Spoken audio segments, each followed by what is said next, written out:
إن الحمد لله نحمده ونستعينه ونستغفره ونعوذ بالله من شرور أنفسنا ومن سيئات أعمالنا من يهده الله فلا مضل له ومن يضلل فلا هادي له وأشهد أن لا إله إلا الله وحده لا شريك له وأشهد أن محمدا عبده ورسوله أما بعد.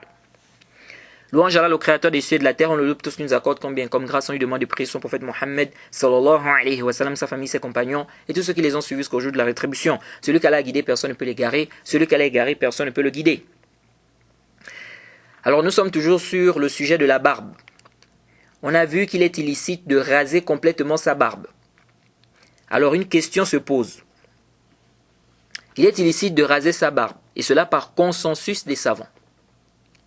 La question qui se pose, c'est est-ce qu'il est permis de diminuer ou de tailler, de couper ce qui est en dessous du poing. Si tu tiens par exemple ta barbe, tu fais une poignée par exemple, tu tiens ta barbe, donc une poignée de la main, ce qui est en dessous du poing là, ou ce qui dépasse le poing, est-ce qu'il est permis de couper ça ou de tailler ça?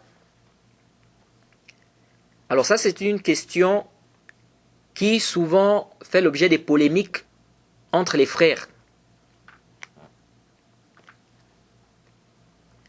Alors avant de commencer ou avant de traiter la question, je demande à ce que vous soyez attentifs et surtout que les passionnés mettent leur passion de côté.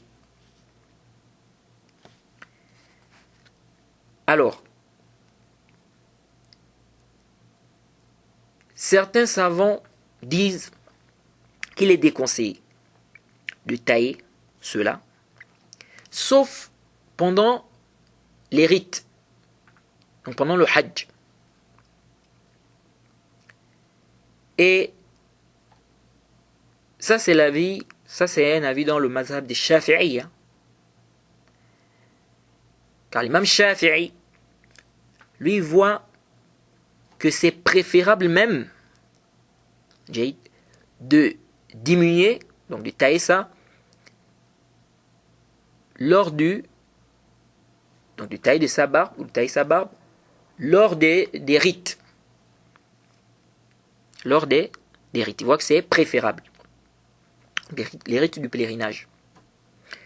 Ça, c'est l'avis d'un groupe de savants.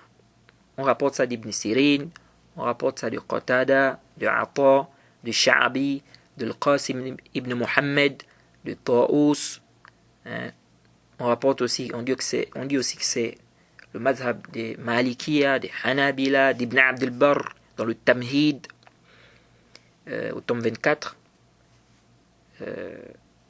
Qadi Iyad, Ibn Hajar dans le Fath, tome 10, page 350. Alors ceux qui ont dit qu'on peut tailler,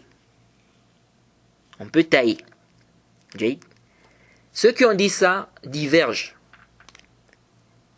C'est-à-dire on peut tailler sa barbe. Ils divergent sur à partir d'où on peut tailler. On peut tailler, mais on peut tailler à partir d'où? Là, il y a une divergence. Certains ont dit la personne laisse pousser sa barbe. Il n'y a pas une limite.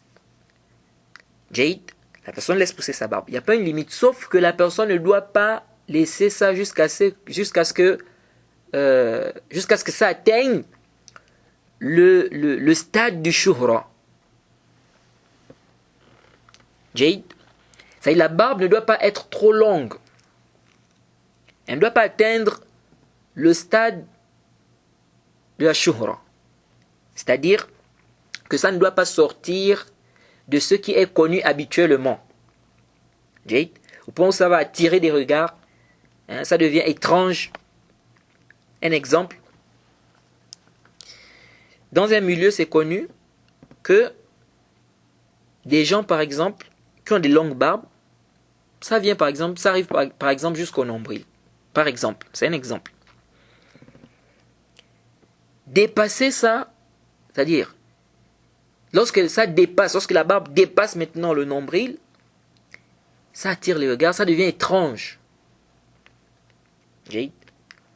Donc là, ça sort un peu de ce qui est connu habituellement. Alors donc, ici, on a un avis des savants qui dit que la personne laisse pousser sa barbe, mais la personne ne doit pas laisser ça au point où ça arrive, au point où ça va atteindre le stade de la shuhra. Donc la barbe ne doit pas être trop longue. Si elle est trop longue, il faut diminuer un peu. Ils disent que ça ne doit pas atteindre le had de quoi? De la shuhra. Ça, c'est rapporté de certains malikiyas. L'imam al-Qurtubi dans le Mufhim, tome 1, page 512, il a mentionné cela. Al-Baji dans Al-Muntaqa, tome 7, page 266. Et il a même rappelé qu'Ibn al-Qasim a posé la question à l'imam Malik. On a posé la question à l'imam Malik. Plutôt. Concernant une barbe qui est très longue. Et que l'imam Malik dit si la barbe est très longue, il voit qu'on peut diminuer, qu'on peut tailler ça. Si elle est très longue. Et Qadi Iyad, dans son explication du Sahih Muslim, tome 2, page 64, il mentionne également cet avis des Malikiyas. Ou de certains Malikiyas. D'autres savants ont dit on peut tailler ce qui dépasse le poing. Donc, quelqu'un a sa barbe, s'il tient sa barbe, il tient sa barbe par une poignée de la main, ce qui dépasse le poing là, ils disent, il peut faire quoi? Il peut tailler ça, il peut couper ça. Ceux qui ont dit ça divergent sur le jugement de cela. C'est-à-dire, couper ce qui dépasse le point là. C'est quoi son jugement? Certains ont dit, c'est obligatoire. C'est obligatoire. Et ça, c'est une parole dans le mazhab des Hanafiyya. Ça a été mentionné dans Umdatul Qari, tome 22, page 46-47. Et certains disent aussi que c'est l'avis de Tabari. Et ça, c'est l'avis qui a été soutenu par le Cheikh Al-Albani. Rahimahullah. Cheikh Al-Albani dit que c'est obligatoire de tailler ça, de couper ça. Donc, ce qui dépasse le point, donc quand tu tiens ta barbe, tu fais une poignée de la main, ce qui dépasse là, la poignée de la main là, c'est-à-dire ce qui dépasse le point là, Cheikh Al-Albani dit, c'est obligatoire de couper ça. Cheikh Al-Albani voit même que laisser pousser ça, c'est une bid'a. Si tu laisses pousser là, tu laisses pousser, pour Cheikh Al-Albani, c'est une bid'a. Donc, Cheikh Al-Albani voit que c'est obligatoire de couper ça, ce qui dépasse le point. Et ça, c'est un avis dans le mazhab des Hanafiya. Ils disent que c'est quoi? Que c'est obligatoire. Ils disent que c'est obligatoire. Je n'ai pas vu où ils ont parlé de bid'a. Hasbi ilmi. Hanafiya. Mais ils voient que c'est obligatoire de tailler ou de couper ce qui dépasse le point. Au début, quand je faisais des recherches sur cette question, ça fait déjà des années, je pensais que Cheikh Al-Albani était le seul à soutenir cet avis, c'est-à-dire l'avis qui dit que c'est obligatoire. Mais plus j'ai approfondi des recherches sur la mas'ala, j'ai trouvé que c'est-à-dire dire que c'est obligatoire, c'est un avis dans le mazhab des Hanafiya. Dire que c'est obligatoire, c'est-à-dire c'est obligatoire de tailler ou de couper ce qui dépasse le point. Alors ça, c'est un avis. Un autre avis, c'est celui également des Hanafiya, donc c'est aussi un avis dans le mazhab des Hanafiya. Ils disent que c'est une sunna. C'est sunna. C'est-à-dire que c'est sunna. Ils disent quoi? Ils disent que c'est sunna. Et on rapporte ça de Sha'bi, d'Ibn Sirin, comme c'est mentionné dans Al-Majmou', tome 1, page 342. Al-Majmou' de l'imam Nawawi. Un autre avis dit que la personne a le choix. Si tu veux, tu tailles ça, tu coupes ça. Si tu veux, tu laisses. Donc ce qui a dépassé le point là, si tu veux, tu tailles. Si tu veux, tu laisses. Comme c'est venu dans Al-Furu', tome 3, page 329. Un autre avis dit, le mieux c'est de délaisser.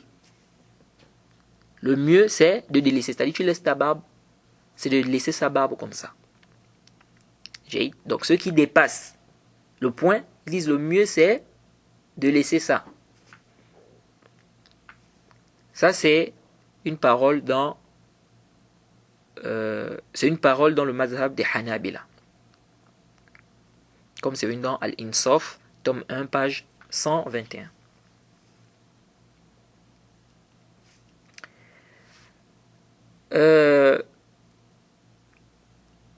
D'autres ont dit il est déconseillé de diminuer ou de tailler sauf pendant le Hajj et la Umrah.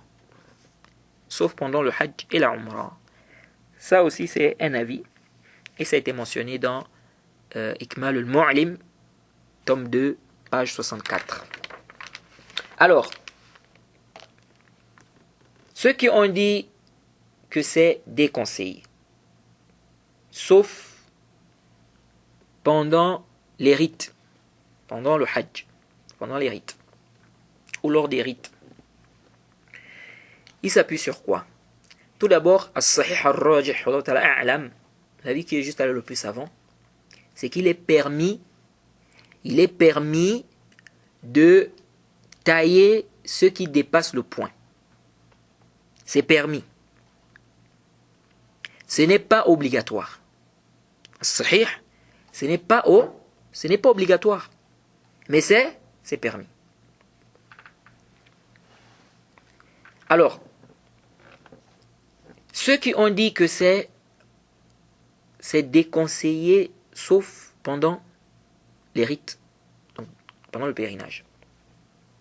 Et Inch'Allah, on va apporter des preuves qui montrent que c'est permis de tailler, de couper ce qui dépasse le point. Alors, ceux qui ont dit que c'est déconseillé sauf pendant les rites ou dans les rites du pèlerinage. Ils disent quoi? Ils disent, ça a été rapporté d'Ibn Omar dans le Sahih al-Bukhari, hadith numéro 5893, que le prophète Mohammed sallallahu alayhi wa sallam a dit, a'fu liha, le prophète a dit, laissez pousser vos barbes. Et dans la riwaya de Muslim, le prophète Mohammed sallallahu alayhi wa sallam a dit, a'fu shawarib wa a'fu liha. Le prophète a dit, taillez ou diminuez vos moustaches ou diminuez les moustaches et laissez pousser les barbes. Et laissez pousser les barbes. Dans le Sahih al-Bukhari, le prophète a dit a'fu liha, laissez pousser les barbes. Dans la riwaya de Muslim là, il a également dit de laisser pousser les barbes.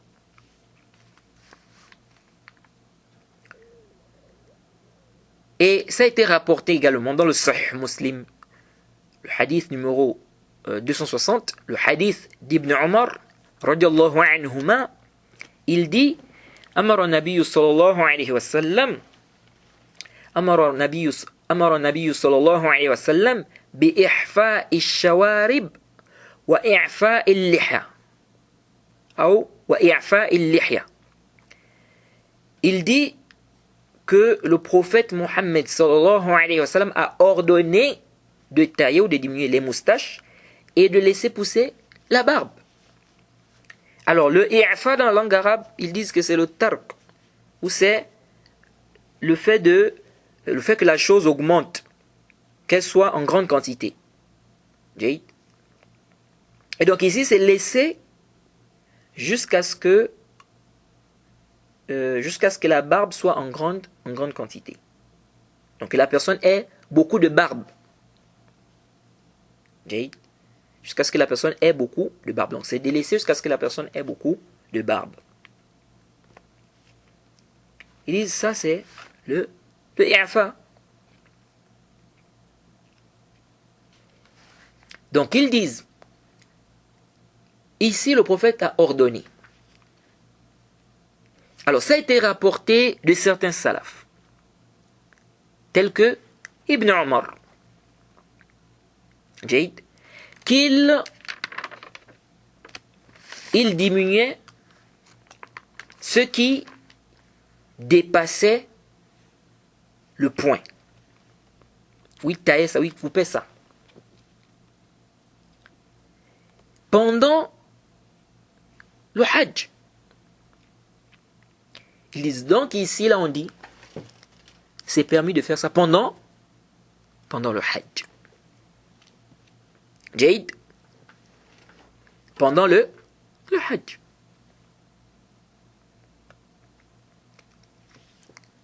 Certains ont dit, l'acte d'Ibn Omar, radiallahu anhuma, contredit la parole du prophète Mohammed sallallahu alayhi wa sallam lorsqu'il dit de laisser pousser la barbe.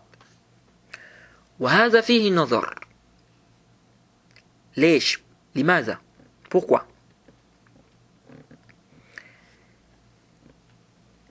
On dit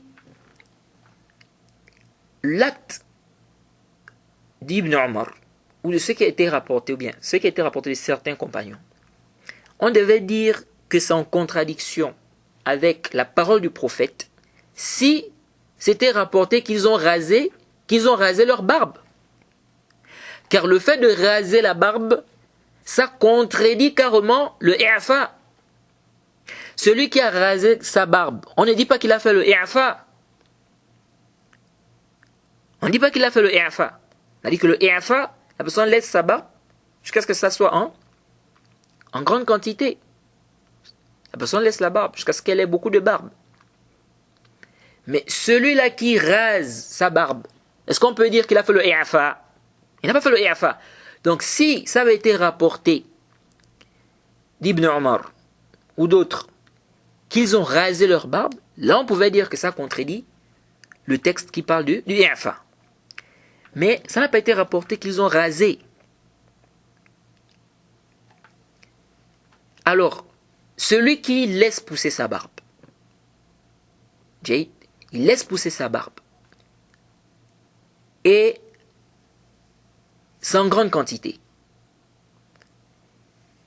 Il fait une poignée de la main, il tient sa barbe, prend une poignée de la main. Ce qui dépasse le point, il coupe ça.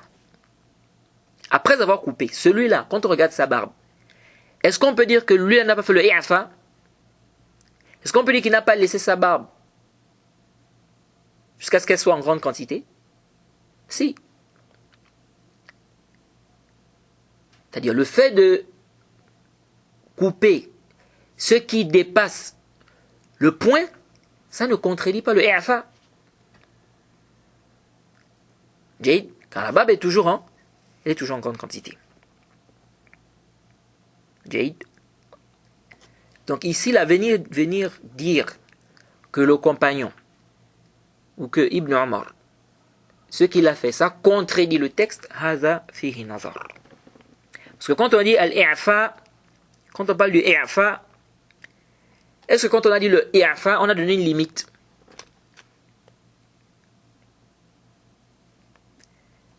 Donc venir dire ici qu'il a contredit, هذا فيه نظر. Parmi les arguments aussi qu'ils avancent, ils disent l'acte du prophète Mohammed sallallahu alayhi wa sallam vient détailler sa parole. C'est-à-dire, lorsque le prophète dit a'ful liha, laissez pousser les barbes. Jaïd. Si on dit ici il n'y a pas la limite, le prophète n'a pas donné une limite. Mais le prophète Mohammed sallallahu alayhi wa sallam, est-ce que ça a été rapporté de lui qu'il a demandé de tailler ou de couper ce qui dépasse le point? Ça n'a pas été rapporté. Est-ce que lui-même, le prophète Mohammed sallallahu alayhi wa sallam, est-ce que ça a été rapporté que le prophète a taillé, bien il a coupé ce qui dépasse le point? Donc il dit ça montre, ça vient détailler sa parole lorsqu'il a dit a'ful liha. Jaïd. Ils disent l'acte du rapporteur n'est pas un argument. Jaïd. L'argument, c'est ce qu'il a rapporté par sa position. Jaïd. Ça dit pas son avis. L'argument, c'est ce qu'il a rapporté, pas son avis. Et ils disent que le rapporteur,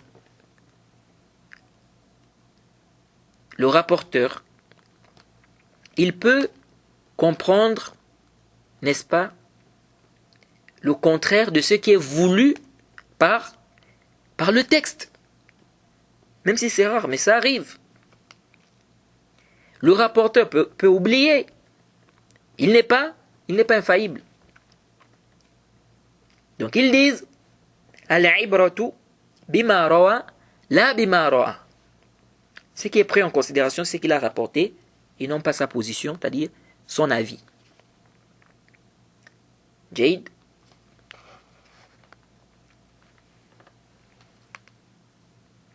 Et je profite à rappeler le hadith qui est dans Tirmidhi, qui dit que le prophète diminuait sa barbe en longueur, en largeur. Ça, c'est un hadith qui est très faible. Da'ifun jiddan. Dans la chaîne de transmission, on a Omar ibn Haroun al-Balkhi. Jaïd. Et c'est un rapporteur très faible. Donc c'est très faible. C'est pas authentique. Non. Comme les savants du hadith ont détaillé. Alors, les preuves de ceux qui disent que c'est permis. C'est permis de tailler, de couper ce qui a dépassé le point. Jaïd.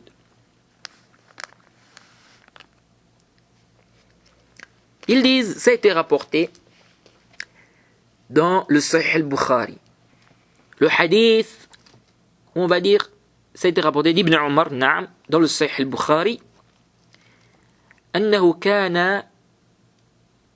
كان إذا حج أو اعتمر قبض على لحيته فما فضل أخذه. Ibn Omar, ça a été rapporté que Ibn Omar, radiyallahu anhuma, lorsqu'il faisait le hajj ou la umrah, il faisait une poignée avec sa main, c'est-à-dire que il attrapait sa barbe, il faisait une poignée de la main, et ce qui dépassait le point, il coupait ça. Ça c'est dans le Sahih al-Bukhari, hadith numéro 5892. Hadith numéro 5892. Certains ont dit ça c'était pendant le hajj. Donc c'est spécifique au hajj. Et vous allez voir que certains qui disent que ça c'était pendant le hajj. Il y en a qui disent il a fait ça c'était pendant le hajj. Mais en même temps il t'a dit même pendant le hajj la personne ne doit pas faire. Et il y a d'autres qui te disent il a fait ça pendant le hajj, donc on peut faire ça pendant le hajj. Mais intabihu.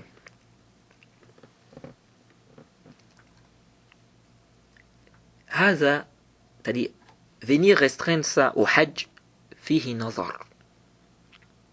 لماذا? Car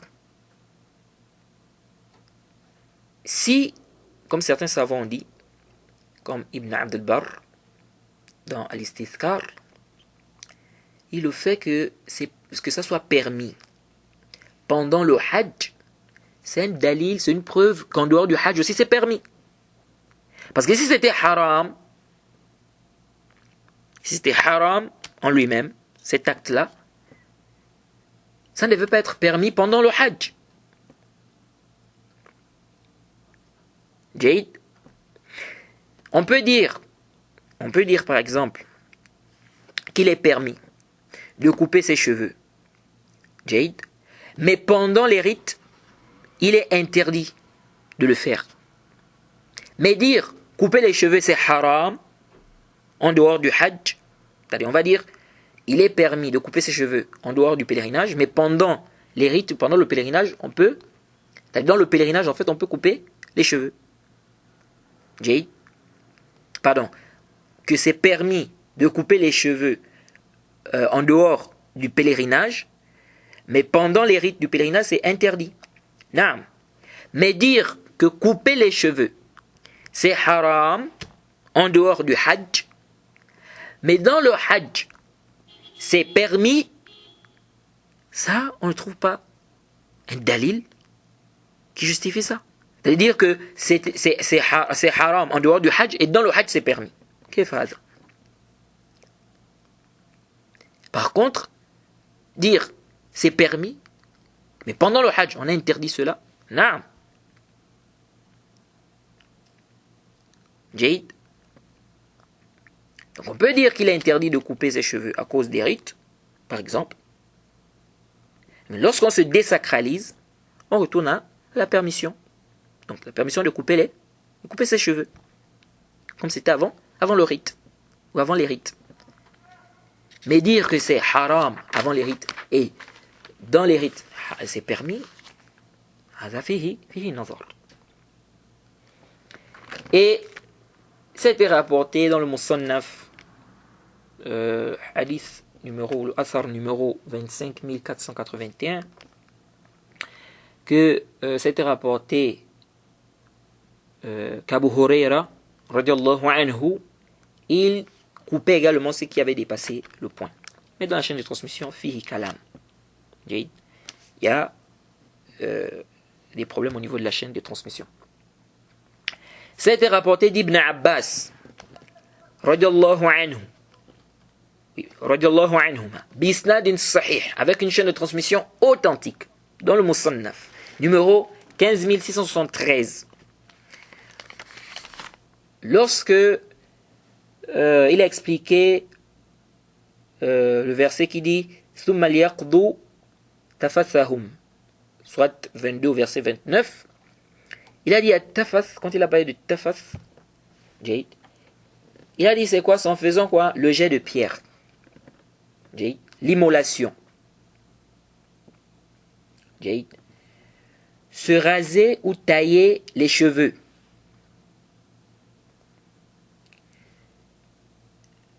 prendre, ou bien on va dire tailler la moustache, les ongles, la barbe. Tailler la moustache, les ongles, la barbe. Ça c'est authentique, jusqu'à Ibn Abbas. Et ça a été rapporté de Mujahid dans le tafsir de Tabari, qu'il a aussi vu que c'est permis de tailler la barbe. Ça a été rapporté également de Mohammed ibn Ka'b al-Quradi, comme c'est venu dans Tabari. Donc ça a été rapporté dans le tafsir de Tabari, de Mujahid, qui voit que c'est permis de tailler donc la barbe. Le tabi'i Mohammed ibn Ka'b al-Quradi, ça a été aussi rapporté dans le tafsir de Tabari. lorsqu'il a parlé du verset 29 de la sourate 22, il a ramené également son avis. Donc l'avis de ce tabi'i-là, qui voit également la permission de tailler. C'est rapporté de Jabir. C'est venu dans les Sunan Abi Daoud. Sunan Abi Daoud. Numéro 4201. Jabir dit ceci. Jabir, radiyallahu anhu, dit ceci. Kunna nu'fi as-sibala illa fi hajj ou umrah. Et la chaîne de transmission de ce athar est Hassan. Comme a dit, ça a été rendu Hassan par Al-Hafiz ibn Hajar dans le Fath. Ça a été rendu Hassan par Al-Hafiz ibn Hajar dans le Fath. Donc dans le Fath al-Bari. Il dit quoi ici, Jabir? Il dit, on laissait pousser as-sibal. As-sibal, c'est ce qui est long de la barbe. Et ça peut aussi vouloir dire la moustache. Mais le zahir, c'est qu'ici, ce qui est voulu, c'est la barbe. C'est la barbe. Donc il dit, on laissait pousser les barbes, sauf pendant le hajj et la umrah. Alors, intabihu. Pourquoi ici on dit ce qui est apparent, c'est qu'il s'agit de la barbe? Parce que ici, on ne peut pas dire que les compagnons laissaient pousser leur moustache. Ils ne diminuaient la moustache que pendant le hajj ou la umrah. Sachant que le prophète Mohammed sallallahu alayhi wa sallam, il y a un hadith, on va voir ça, qui est venu, que le prophète a demandé de ne pas dépasser 40 jours sans tailler la moustache. Jaïd. Donc ici, le zahir, c'est qu'il s'agit de la barbe. Parce qu'on ne va pas quand même dire que les compagnons ici laissaient leur moustache, ils ne taillaient pas leur moustache, ils ne taillaient ça que pendant le hajj ou la umrah. Donc c'est quelqu'un fait 2 ans, 3 ans sans faire le hajj. Ou 1 an même sans faire la umrah. Donc le zahir ici, c'est qu'il s'agit de la barbe. Donc ici il dit, on laissait pousser les barbes, sauf pendant le hajj et la umrah. Et ça même, quand on regarde les autres athars qui sont venus, ça concorde. Ça concorde. Ibn Omar, par exemple, il prenait ce qui dépassait le point pendant le hajj. Alors, intabihu. Lorsque Jabir dit ici, on laissait pousser les barbes, sauf pendant le hajj et la umrah. Il parle de qui? C'est apparent. Il parle ici des compagnons. Soit tous les compagnons, ou on va dire même la majorité. Le zahir, ce n'est pas tous les compagnons. Jaïd. Car comme on va voir dans un athar, le zahir, c'est qu'Ibn Omar diminuait, prenait ce qui dépassait le point, même en dehors du hajj. Alors, la question qui se pose, ou la question qu'on pose ici, est-ce qu'on va dire que les compagnons ignoraient le sens du i'fa qui est venu dans le hadith? Ils n'ont pas ignoré le sens du i'fa. Ce sont des gens de langue arabe. Ils comprennent la langue arabe. Jade. Donc, ils savent bien ce que ça veut dire le i'fa. Mais ici, la Jabir nous dit qu'ils laissaient pousser leur barbe, sauf pendant le hajj et la umrah. Donc, la compréhension des compagnons,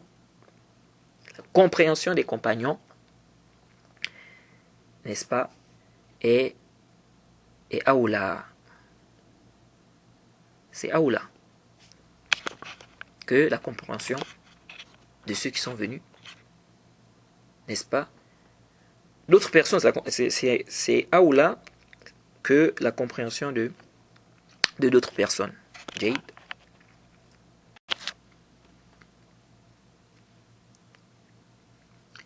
Et la question qui se pose ici, est-ce que Ibn Omar ne taillait, ne coupait ce qui était en dessous du poing que pendant le pèlerinage?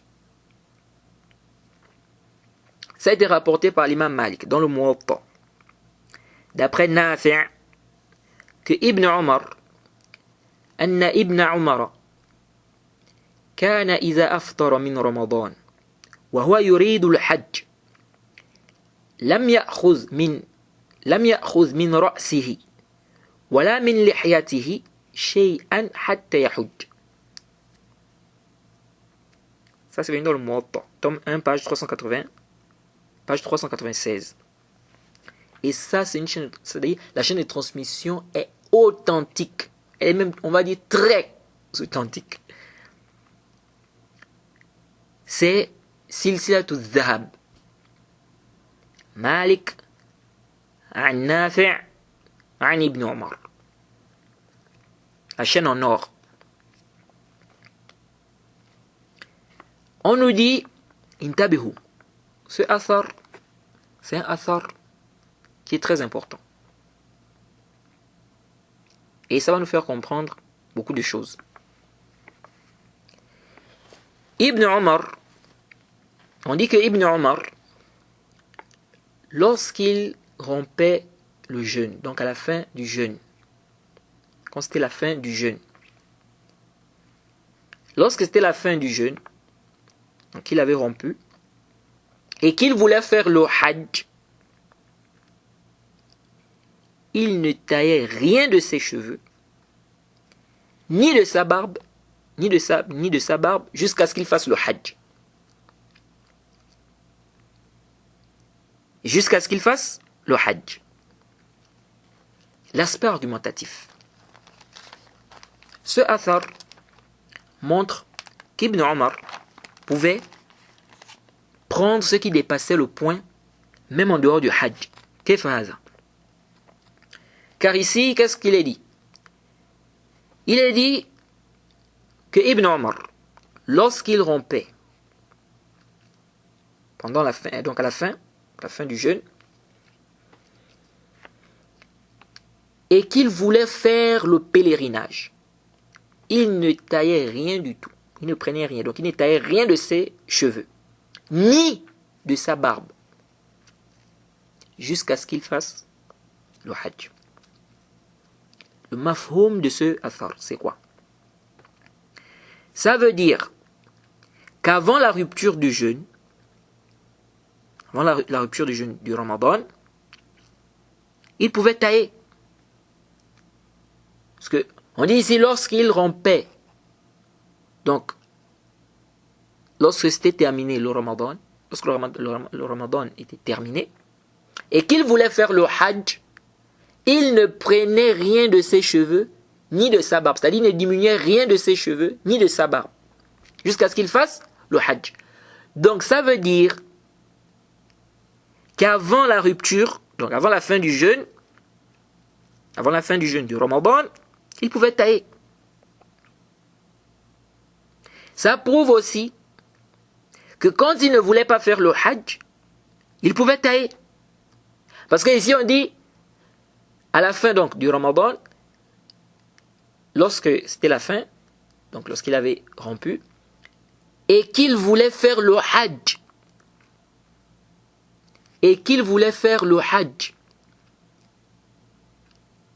Donc, le Ramadan est terminé. Donc, il n'a pas... C'est la rupture. C'est terminé là.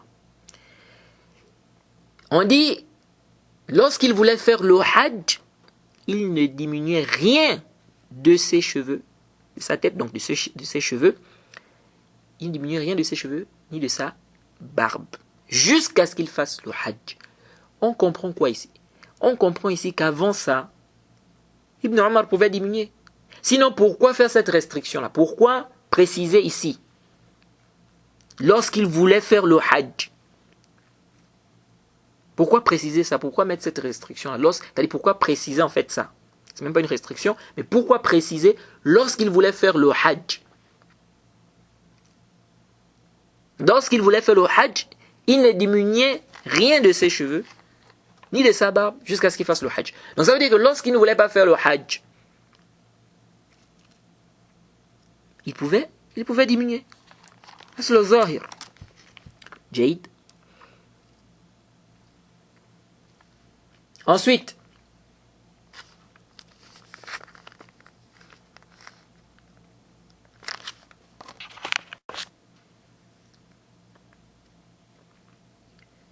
si le fait de tailler ou de couper ce qui dépasse le point est permis pendant le Hajj, en dehors du Hajj aussi c'est permis. Kaif? On pose la question. Ibn Omar ou les compagnons, lorsqu'ils taillaient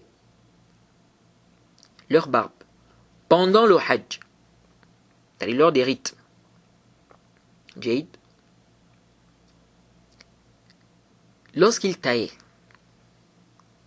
ou Ibn Omar, lorsqu'il diminuait ou bien lorsqu'il taillait ce qui dépassait le point, est-ce qu'en faisant ça, Jaïd, il sortait du cadre du hadith qui dit de laisser pousser la barbe? Est-ce qu'il sortait du cadre du i'fa? On a déjà vu c'est quoi le i'fa. Il ne sortait pas du cadre du i'fa. Alors si en faisant ça pendant le Hajj, ils ne sont pas sortis du cadre du i'fa, donc en dehors du Hajj aussi, celui qui fait ça, il ne sort pas du cadre du i'fa. C'est pourquoi ceux qui disent, oui mais ça c'est permis pendant le Hajj. Jade, celui qui fait ça pendant le Hajj, il est sorti du cadre du i'fa. Le hadith a dit a'ful liha. Est-ce qu'il sort du cadre du i'fa? Il ne sort pas de ce cadre. Donc s'il ne sort pas de ce cadre pendant le Hajj, en dehors du Hajj aussi, c'est-à-dire dans le Hajj, en période du Hajj, en dehors de ça aussi, il ne sort pas de ce cadre. Jade. C'est pourquoi certains savants ont dit, si c'est permis pendant le Hajj, en dehors du Hajj également c'est permis. Parce que pendant le Hajj, il n'est pas sorti, c'est-à-dire il n'a pas contredit le texte qui dit a'ful liha. Donc en dehors du Hajj aussi, on ne va pas lui dire, ici tu as contredit, sachant qu'il a fait le même acte. Jaïd. Et intabihu huna. On a les deux athars que je vous ai cités précédemment montrent l'erreur de dire que c'est obligatoire de tailler ce qui dépasse le point. Kef intabihu. Dire que c'est obligatoire de tailler ce qui dépasse le point, c'est une erreur. Haza khata wa ghalat. Haza khata. Lesh, limaza, intabihu.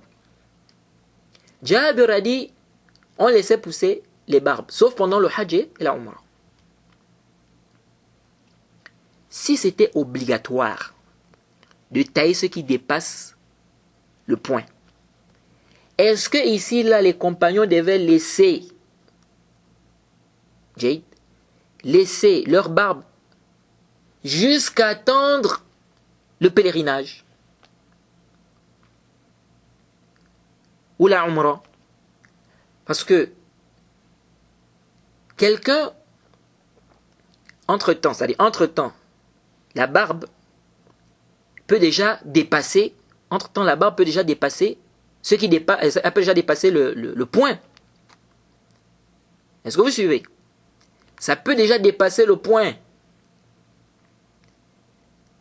Donc, le fait de dire qu'il laissait pousser, sauf pendant le hajj et la umrah, ça montre que c'est pas obligatoire. Sinon, est-ce qu'il devait laisser tout ce temps-là?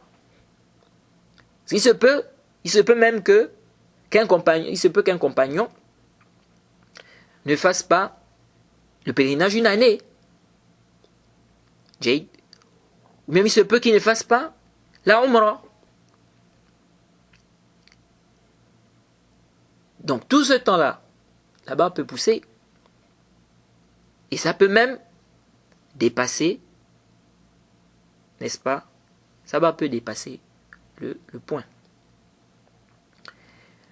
Et le Athar d'Ibn Omar, on dit quoi? Qu'Ibn Omar, le Athar là d'Ibn Omar que je vous ai cité, qui est dans le Muwatta de l'imam Malik, on dit que Ibn Omar, lorsque c'était la fin du Ramadan, donc il a rompu, c'était la fin du Ramadan, et qu'il voulait faire le Hajj, il ne diminuait rien de ses cheveux, ni de sa barbe, jusqu'à ce qu'il fasse le Hajj. Si c'était obligatoire de diminuer ce qui dépasse, ce qui dépasse le point, est-ce que Ibn Omar devait laisser sa barbe jusqu'à attendre le Hajj? Parce que si ça atteint déjà, suivez, hein, parce que peut-être c'est un peu subtil ici. Si ça atteint déjà le degré du point, ça a déjà atteint ce degré-là, ça dépasse ce degré. Est-ce que ici, là, c'est-à-dire que si on dit que c'est obligatoire, ça veut dire qu'une fois ça dépasse, ça devient obligatoire de couper ça. Mais lui ici, il laisse, il ne prend rien du tout, il ne diminue rien du tout de sa barbe jusqu'à ce qu'il fasse le Hajj. Et ça a été rapporté d'Ibn Omar qui prenait ce qui dépassait le point. Donc ici, est-ce que si c'était obligatoire, il devait laisser ça jusqu'à attendre le Hajj? Non. Parce que ça devient obligatoire. Dès que ça a dépassé le point ici, ça devient obligatoire de couper ça. Mais on dit ici qu'Ibn Omar ne diminuait, il ne taillait rien de sa barbe, rien de ses cheveux, rien de sa barbe, jusqu'à ce qu'il fasse le Hajj. Et ça, c'est lorsque le Ramadan était terminé et qu'il voulait faire le Hajj. Donc ça montre ici que dire que c'est obligatoire,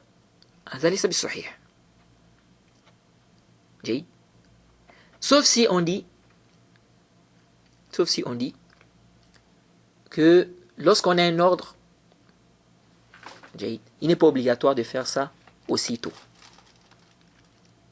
Mais ça, c'est pas sahih. Sahih, si on a un ordre, il est obligatoire de faire ça aussitôt. Sauf si on a un dalil qui montre qu'on peut retarder. Et puis ici, c'est un acte, c'est un fi'l, c'est un acte. Où est-ce qu'on doit tirer l'obligation? C'est-à-dire, comment on va tirer l'obligation ici?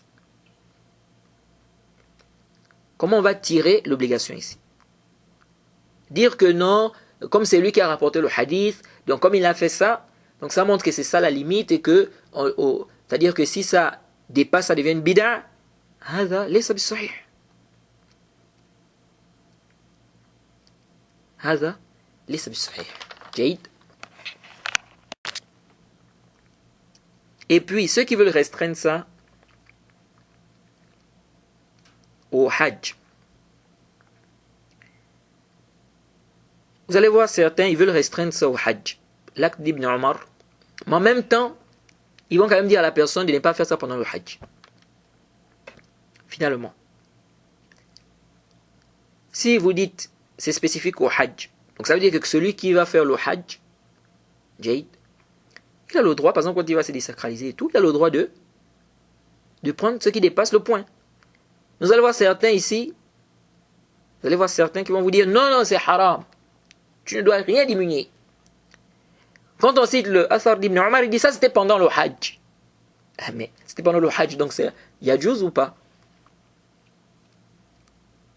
Donc si la personne voit que même pendant le hajj, il n'y a pas à diminuer, à tailler, à couper ce qui dépasse le point, donc il n'y a plus besoin de dire encore ça c'était pendant le hajj. C'est-à-dire répondre en disant ça c'était pendant le hajj, alors que tu interdis ou tu dis que la personne, même pendant le hajj, la personne ne doit pas le faire.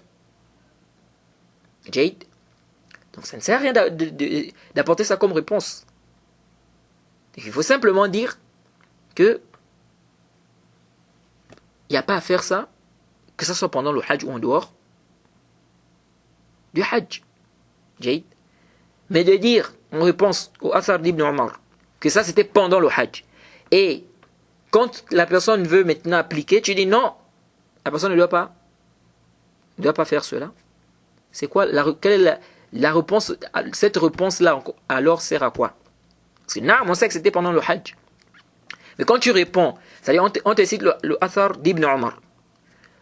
Toi tu réponds, c'est-à-dire la réponse que tu donnes c'est que c'était pendant le hajj. Non, c'était pendant le hajj. C'est connu. Jay, que c'était pendant le hajj. Le Athar qu'on a cité. Le Athar d'Ibn Omar qui vient dans le Sahih al-Bukhari. Naam, c'était pendant le hajj, c'est connu. Mais lorsqu'on donne comme réponse, ou lorsque la personne donne comme réponse, ça c'était pendant le hajj. Qu'est-ce que la personne veut faire comprendre ici? Si la personne veut dire c'était pendant le hajj, donc celui qui veut faire ça, il fait ça pendant le hajj, là ishkal. Si la personne veut dire il a fait ça pendant le hajj, Jade, mais on ne doit pas faire cela. Ça c'est une information qui est déjà là à la base.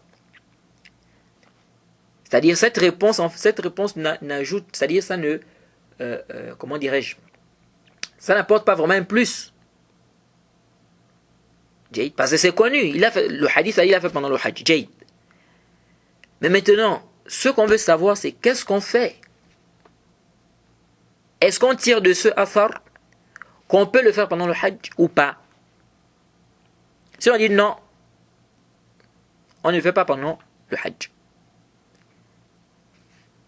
Maintenant, dire ici qu'il a fait ça pendant le hajj, quelle est la faïda? C'est quoi l'intérêt? C'est quoi l'intérêt? Si c'est pour dire toujours qu'on ne doit pas faire ça pendant le hajj. Allez, quelqu'un dit, Ibn Omar a taillé ce qui dépassait le point. Ce qui était en dessous du point. Il a taillé ça pendant le hajj. Ok? Toi, en réponse, tu dis, ça c'était pendant le hajj. Maintenant, lui te dit, est-ce que je peux faire ça pendant le hajj? Tu dis non. Est-ce que ici tu as apporté quelque chose en plus? En dehors du hukm. Tu as donné le hukm que c'est pas permis. Mais est-ce que par rapport à l'information dans le hadith, tu as apporté quelque chose en plus? Parce que la personne qui t'apporte le hadith a dit naam. C'est-à-dire, la personne qui t'a apporté le hadith te dit que Ibn Omar a fait ça pendant le hajj. Donc quand tu dis, il a fait ça pendant le hajj, tu n'apportes pas une information en plus à cette personne. Jade. Par contre, si quelqu'un te dit, Ibn Omar a taillé, il a diminué ce qui dépassait le point. Il t'a dit ça comme ça. Maintenant, toi tu lui dis, naam, il a fait ça, c'était pendant le hajj. Là oui. Là oui. Là tu es en train d'apporter un plus. Parce que lui t'a simplement dit, Ibn Omar a diminué, bien a taillé ce qui dépassait le point. Jade. Là tu as apporté une information en plus. Mais il faut savoir aussi que ça a été rapporté d'Ibn Omar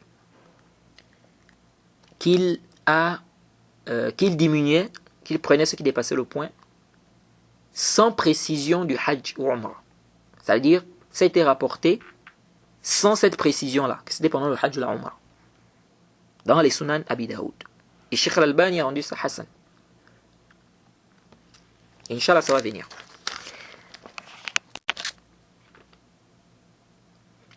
Et puis, vouloir restreindre ou bien vouloir attacher le fait de diminuer, ou bien de tailler ce qui dépasse le point, vouloir attacher ça au rite du pèlerinage, au Hajj, comme si ça faisait partie des rites, fihi nazar.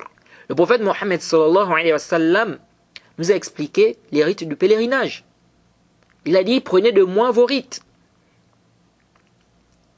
Afin que vous preniez de moi vos rites. Et le prophète n'a pas expliqué dans les rites du pèlerinage, il n'a pas expliqué que fait partie des rites, bien il n'a pas, quand il expliquait les rites du pèlerinage, ou quand il faisait, n'est-ce pas, les rites, on n'a pas de preuves de textes qui justifient que le fait de diminuer, de tailler ce qui dépasse, ou de couper ce qui dépasse le point, donc tu tiens ta barbe, une poignée de la main, ce qui dépasse là, ce qui dépasse le point, on n'a pas de preuves qui montrent que ça, c'est-à-dire couper ça, ça rentre dans les rites du pèlerinage. Il n'y a pas de preuves comme ça du prophète Mohammed sallallahu alayhi wa sallam. Les actes du pèlerinage, les rites du pèlerinage, le prophète nous a expliqué cela. Il n'a pas mentionné cela. Donc vouloir rattacher ça au rite, il dit que ça c'est venu au niveau des rites, c'est venu pour le pèlerinage, et après même, quand la personne veut maintenant faire ça pendant le pèlerinage, tu dis à la personne, non, هذا يعني ليس بالصحيح. ليس بالصحيح. C'est-à-dire de vouloir parler de rattacher cet acte-là comme si ça faisait partie des rites du pèlerinage. Ensuite, je n'ai pas trouvé, hasbi ilmi, j'ai essayé de faire des recherches par rapport à cela, je n'ai pas trouvé parmi les salafs des paroles, ou bien je n'ai pas trouvé des paroles des salafs qui ont interdit de diminuer la barbe de manière absolue. Je n'ai pas trouvé, hasbi ilmi, des paroles des salafs, donc des paroles de certains salafs ou des paroles des salafs, interdisant de diminuer la barbe de manière absolue.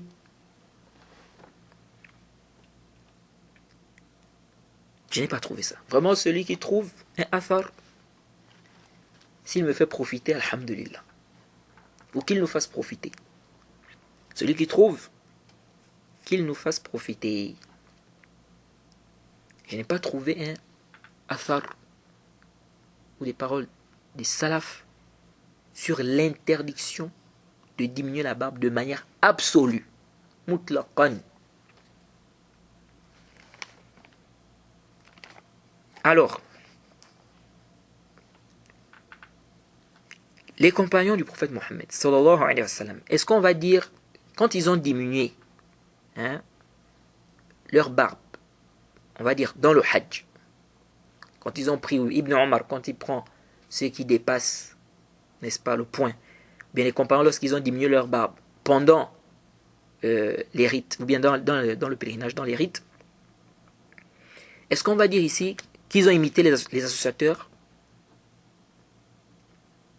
Ou bien est-ce qu'on va dire il est permis d'imiter les associateurs pendant les rites et en dehors c'est pas permis? Parce que le hadith a dit de laisser pousser les barbes. Et le hadith a dit de contredire les associateurs. Le hadith a dit de contredire les associateurs.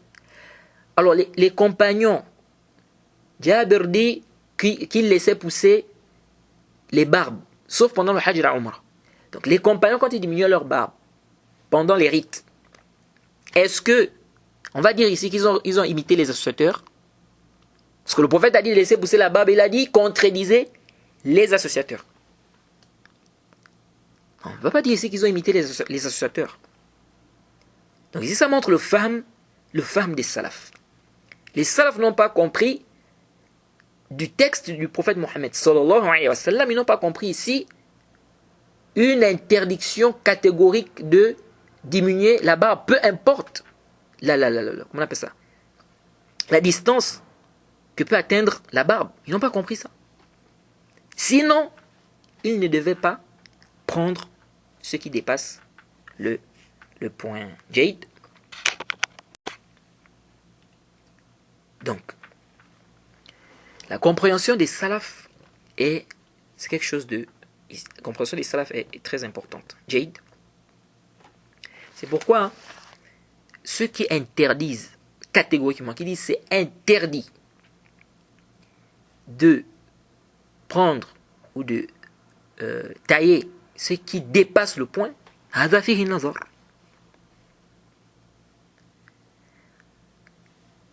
les compagnons du prophète, lorsqu'ils ont diminué leur barbe, ils sont sortis du cadre du i'fa, ils ne sont pas sortis du cadre du i'fa.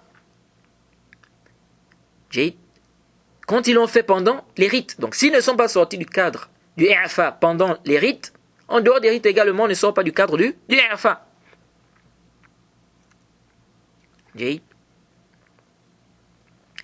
Et ça a été rapporté avec une chaîne de transmission authentique dans le Musannaf numéro 25492 de Ata ibn Abi Rabah. Il a dit, ils aimaient laisser pousser leur barbe sauf pendant le Hajj à Umrah. Et là, on est en train de parler de diminuer. On n'est pas en train de parler de raser, intabihu. Raser, on a fini avec ça. On a dit que raser, c'est haram bittifaq. Par consensus, comme a rappelé Ibn Hazm. Raser toute sa barbe, c'est carrément, ça c'est haram.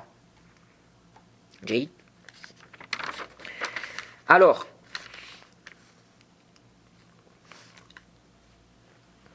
as-sahih, comme on a dit, c'est qu'on peut tailler, on peut couper ce qui dépasse le point.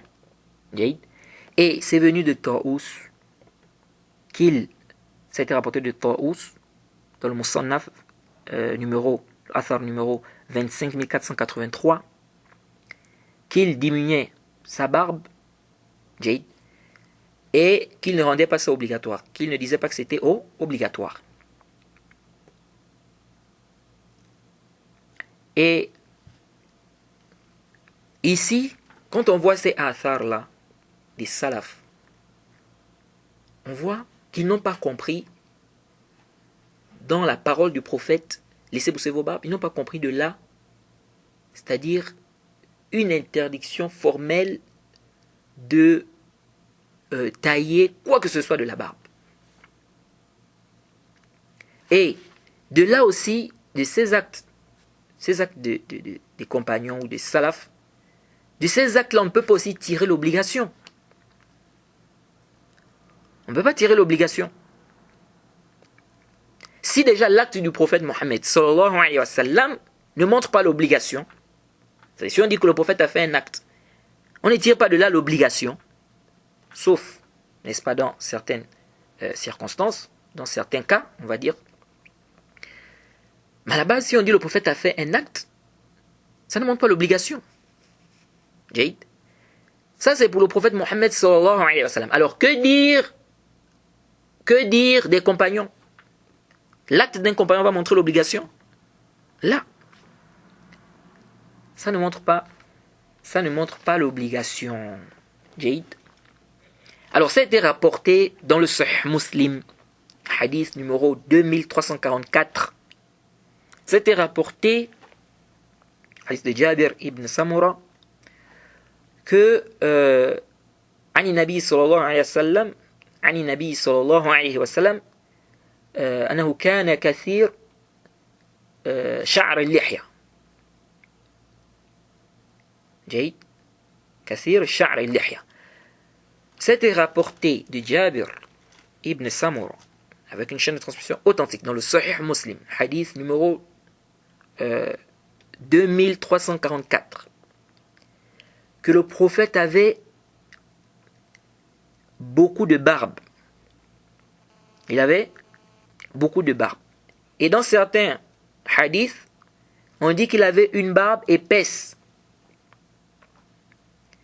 Alors certains prennent ça comme dalil pour dire que c'est interdit de couper ce qui dépasse le poing. Donc si tu attrapes ta barbe, tu fais une poignée de la main, ce qui dépasse le poing là, ils disent que c'est interdit de couper ça. Lèche, car ils disent, il a été rapporté que le prophète avait une longue barbe. Et le prophète avait beaucoup de barbe, il avait une barbe épaisse. Pardon. Ils disent, ça a été rapporté que le prophète avait beaucoup de barbe, il avait une barbe épaisse. Donc ça montre qu'il n'a pas coupé. Et donc c'est interdit. Et d'autres disent, vous entendez certains dire, quand on dit qu'une barbe est épaisse, ou que quelqu'un a beaucoup de barbe, ça ne veut pas forcément dire que ça dépasse le poing. Hada lahu wajh. Car ils disent, quand on dit la barbe est épaisse, ça ne signifie pas forcément que ça dépasse le poing. Lahu wajh. Mais le zahir, quand on dit que quelqu'un a beaucoup de barbe, le zahir, c'est que c'est plus que le poing. C'est le zahir. Ala kulli hal, on ne peut pas tirer de là une interdiction. Surtout avec tout ce qui a été rapporté des salafs. Des salafs. Ibn Omar. Et Ibn Omar était connu pour son suivi du prophète Mohammed sallallahu alayhi wa sallam. C'est pourquoi Cheikh Al-Albani s'est même argumenté de cela. Il dit que Ibn Omar était connu pour son suivi du prophète Mohammed sallallahu alayhi wa sallam. Donc quand on voit ces athars de ces salafs, de ces compagnons, ici on voit qu'ils n'ont pas compris, de la parole du prophète Mohammed sallallahu alayhi wa sallam une interdiction formelle de diminuer de diminuer, n'est-ce pas, quoi que ce soit de sa barbe. Et on a des tabi'in, on a Ata à Makkah, Al-Qasim à Médina, Qatada et Hassan, Ibn Sirin à Basra, Sha'bi, Ibrahim al-Nakha'i à Koufa, Taous au Yémen, et les imams, les savants tels que Shafi'i, etc. Tous là, même Ibn Taymiyyah, le Cheikh l'Islam Ibn Taymiyyah, dans le Sharh al-Umda, tome 1, page 236, il voit la permission de tailler ce qui dépasse le poing. Donc quand on voit les Ata, Al-Qasim, Qatada, Al-Hassan, Ibn Sirin, quand on voit ces tabi'in là, on voit que ces tabi'in là voyaient la permission de diminuer ce qui dépassait le poing. Donc on voit que ces salafs là n'ont pas compris de la parole du prophète Mohammed sallallahu alayhi wa sallam, n'est-ce pas, une interdiction formelle de diminuer quoi que ce soit de sa barbe. Jade. Parce que là, c'est pas juste un salaf. Non. Ils sont nombreux. Alors, c'est venu dans At-Tarajjul de Al-Khallal par la voix de Ibn Abi Layla, Mohammed ibn Abdirrahman, Ibn Abi Layla. C'est venu là-bas qu'Ibn Omar diminuait il diminuait sa barbe, et ça n'a pas été, on n'a pas cité le Hajj et la Umrah là-bas. Et c'est venu, mais sauf que dans la chaîne de transmission là, il y a une faiblesse. C'est venu dans une autre voie, dans Abu Daoud, mais par la voix de Salim ibn Mirwan. C'est venu là-bas qu'Ibn Omar diminuait également. Qu'est-ce qu'il a dit? Il a dit, Salim a dit, رأيت ابن عمر يقبض على لحيته فيقطع ما زاد على الكف. Il dit, j'ai vu Ibn Omar, il attrapait sa barbe, donc il faisait une poignée de la main, et il coupait ce qui dépassait, n'est-ce pas, le poing. Mais l'ancienne transmission, on a Salim ibn Mirwan. Et c'est un rapporteur, en fait, certains disent qu'il est majhoul al-hal. Majhoul al-hal. Et on a déjà expliqué dans le Nuzha ce que ça veut dire majhoul al-hal. Mais si on prend le tahsin de l'imam al-Daraqutni, ça peut rester discutable. C'est comme si l'imam al-Daraqutni fait le tawthiq de ce rapporteur-là. Mais ici, là, on peut dire que ces chaînes-là, ça se renforce, ça devient Hassan. C'est pourquoi Sheikh al-Albani a rendu ça Hassan. Il a dit que c'est Hassan. Donc Ibn Omar diminuait, il taillait sa barbe, ce qui dépassait le poing. Et ici, on n'a pas précisé que c'était le Hajj ou la Umrah. Ça a aussi été rapporté d'Abu Huraira, radiallahu anhu, qu'il attrapait donc sa barbe, ce qui dépassait le poing, il coupait cela. C'est rapporté dans le Musannaf d'Ibn Abi Shayba. Min tariq, par la voix de Shu'ba, qui rapporte de Amr ibn Ayyub, ibn Abi Zur'a, qui rapporte d'Abi Zur'a, qui rapporte d'Abi Huraira.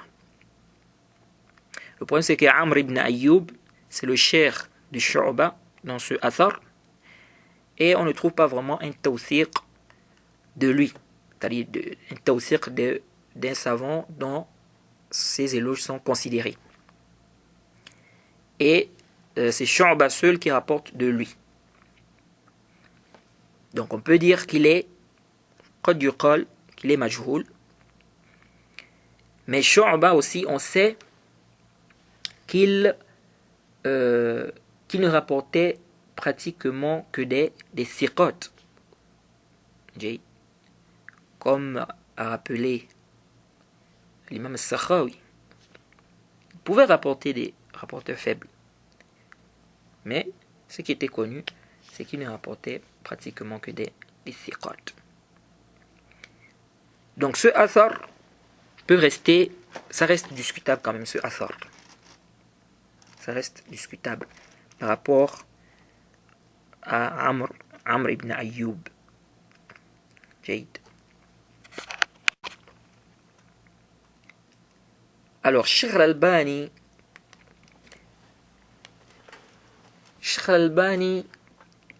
a apporté un istidlal ici. Sheikh al-Albani voit que le rapporteur, c'est-à-dire celui qui a rapporté le hadith, ou parmi les gens qui ont rapporté le hadith, qui demande de laisser pousser la barbe, on a Ibn Omar. C'est Ibn Omar qui rapporte le hadith. Il dit Ibn Omar, il a coupé ce qui dépassait le poing. Donc ça veut dire quoi?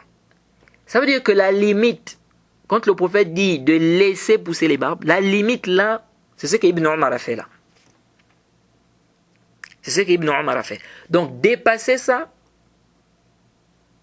c'est-à-dire dépasser, laisser sa barbe dépasser le poing ou la poignée de la main, ça rentre dans quoi? Dans les bid'ah. Car ici, Ibn Omar, qui rapporte le hadith, il a fait quoi? Il a taillé. Il a taillé ce qui dépassait le poing. Donc ça montre que c'est ça la limite. Puisque c'est lui qui rapporte le hadith. Et pour le Sheikh al-Albani, ça n'a pas été rapporté des salafs qui laissaient pousser leur barbe, n'est-ce pas, jusqu'à dépasser le poing. C'est pourquoi Sheikh al-Albani dit, si le texte est général et qu'on n'a pas vu les salafs pratiquer cela, donc laisser pousser leur barbe, comme ça, dépasser le point. Il dit donc, faire ça, c'est une bid'a. Faire ça, c'est une bid'a. Mais, هذا ليس بالصحيح. Cheikh Al-Albani Habibuna. C'est notre bien-aimé.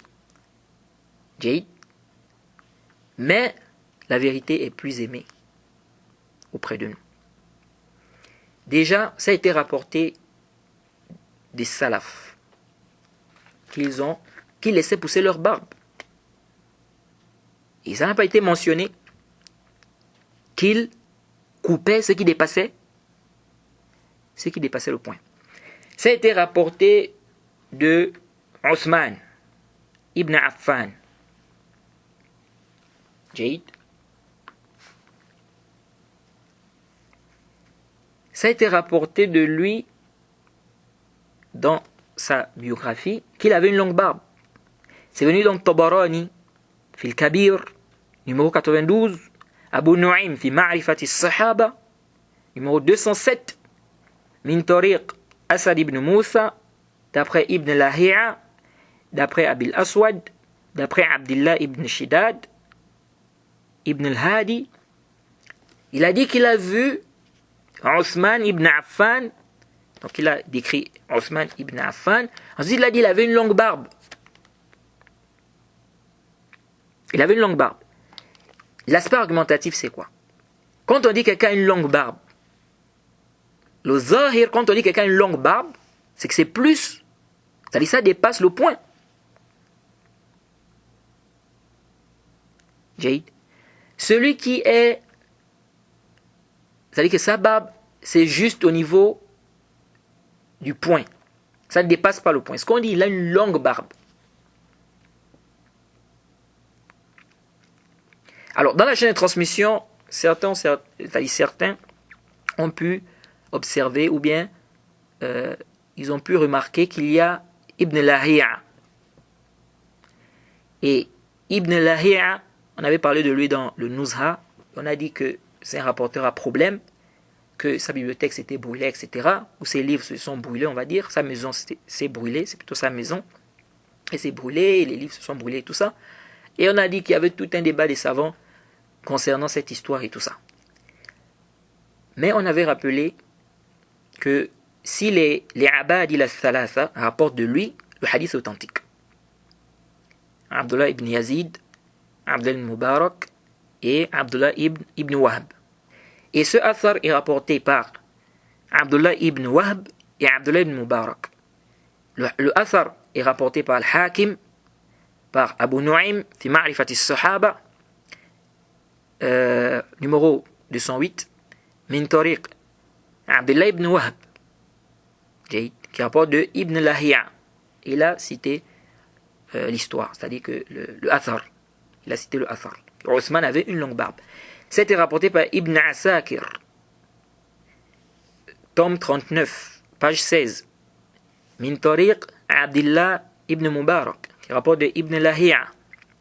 Et il a cité le athar aussi. Donc ça a été, le athar a été cité par Ibn Asakir, que Othman avait une longue barbe et un beau visage. Donc, tout ça, ça montre que ce athar-là est authentique. C'est un athar qui est authentique. Othman avait une longue barbe. Et le zahir, quand on dit qu'il avait une longue barbe, ça veut dire que c'est plus que le point. Ça dépassait la poignée de la main. Allahu ta'ala a'lam. C'est venu aussi dans... ça a été rapporté également par Ibn Sa'd, que Othman avait une longue barbe, mais là-bas, la chaîne de transmission, il y a Al-Waqidi. Et lui, il est matrouk. Jaïd.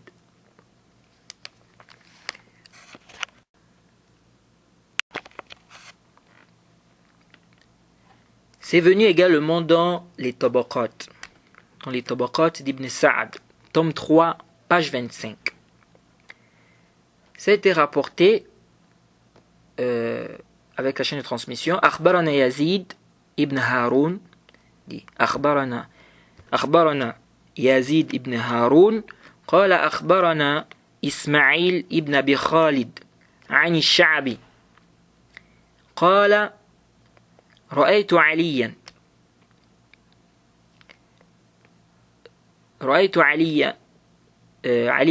وكان عريض اللحية قد أخذت ما بين منكبيه.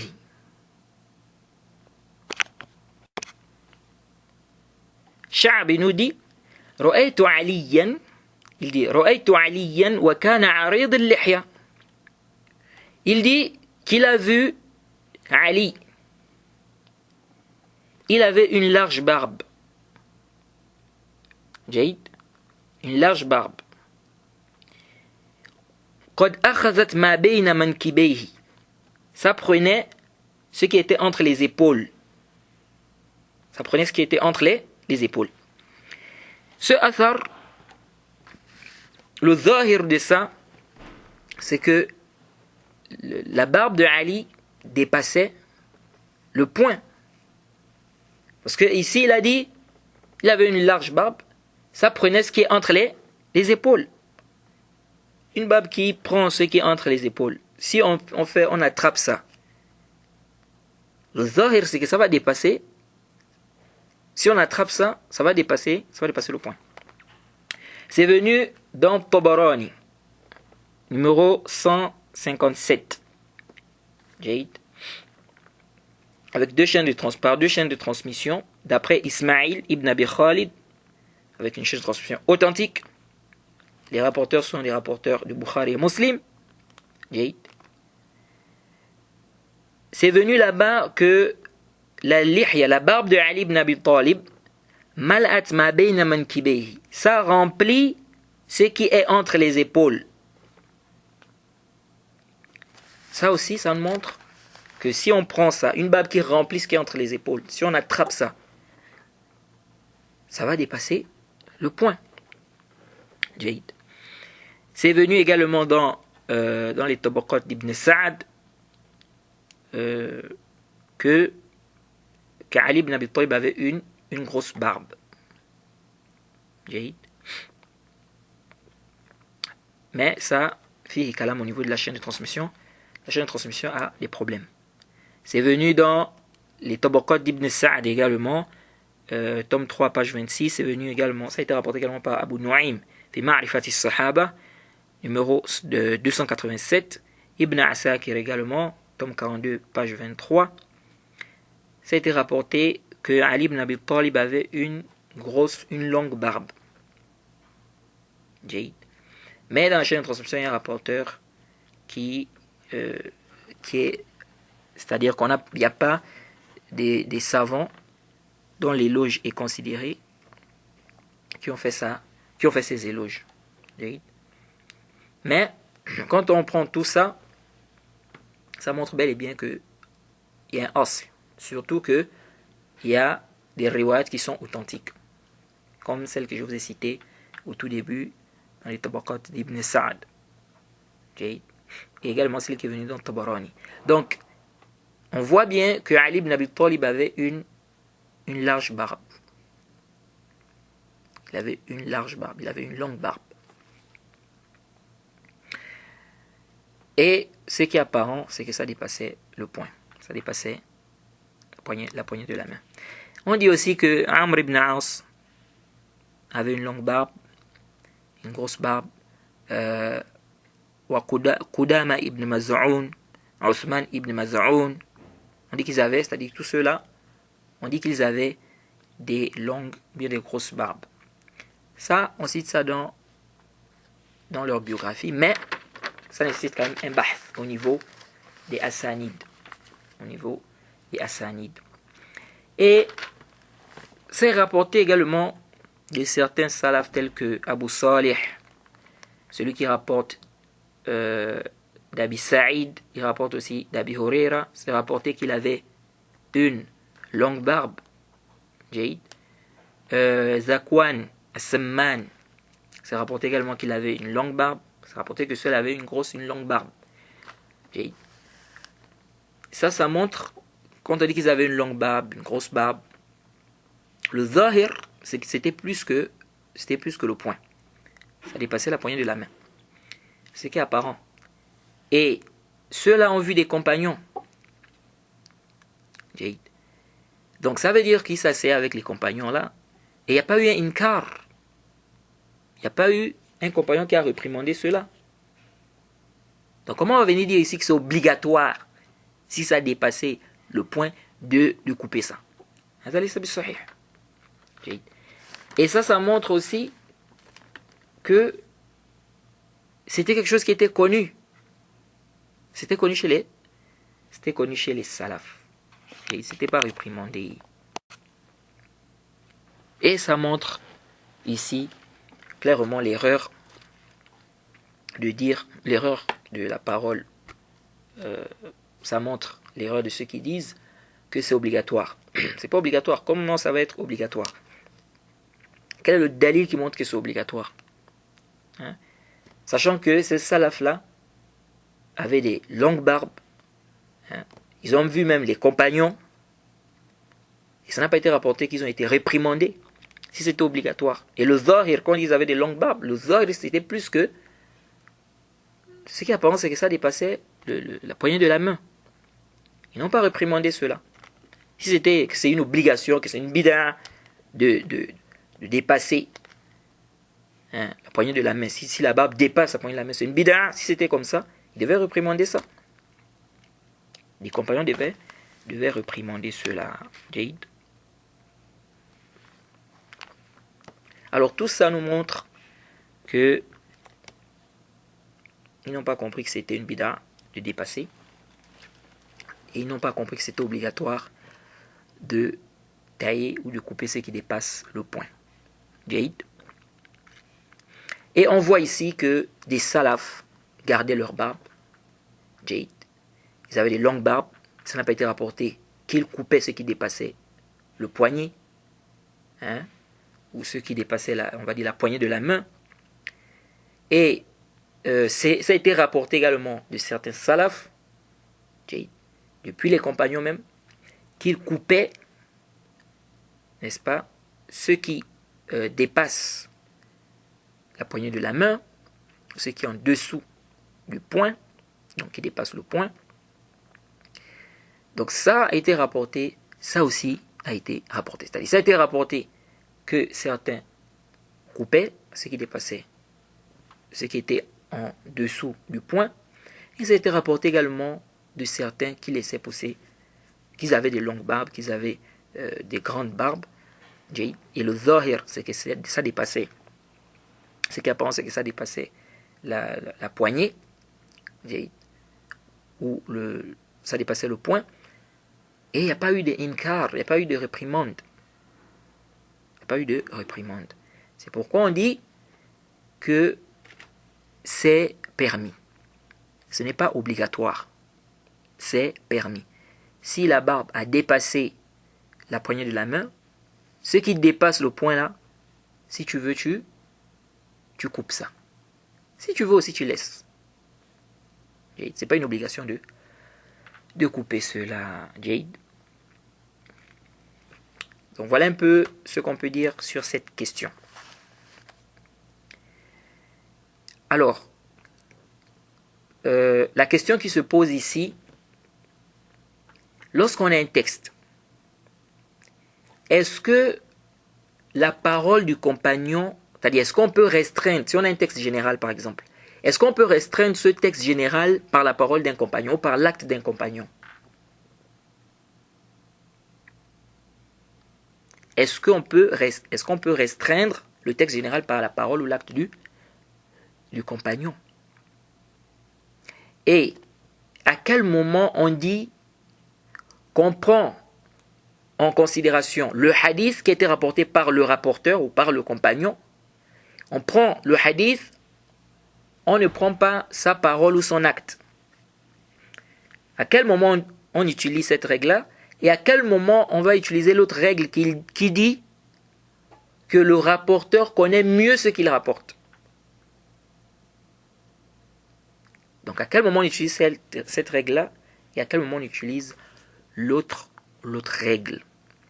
Alors ça, c'est ce qu'on va détailler dans l'audio dans le prochain audio.